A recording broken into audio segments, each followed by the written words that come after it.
À Couleur 3, on a commandé un sondage sur les connaissances des 15 à 30 ans sur les infections sexuellement transmissibles. Résultat, c'est pas terrible. Allez, on recommence le test.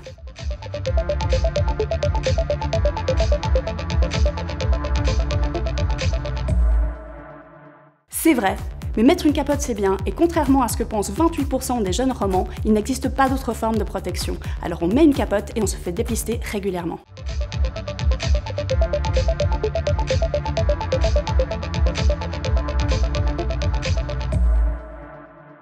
Eh ben non, mais on sait bien que la plupart des gens ne font pas des pipes avec des capotes. Alors pour éviter un max de risques, on évite le sperme dans la bouche et on se fait dépister régulièrement.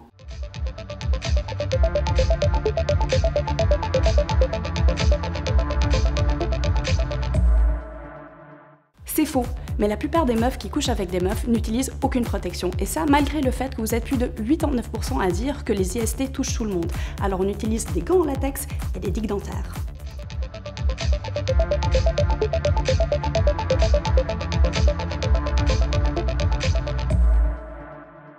C'est vrai, et contrairement à ce que pensent 11% des jeunes Suisses romands, on ne chope pas des IST que par voie vaginale.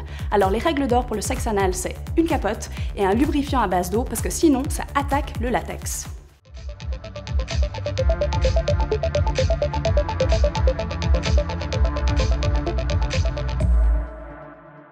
C'est faux, de nombreux IST sont asymptomatiques, ça veut dire qu'on peut être porteur sans le savoir. Bravo, vous étiez plus de 72% à le savoir. Il y a quand même 28% qui ne le savaient pas.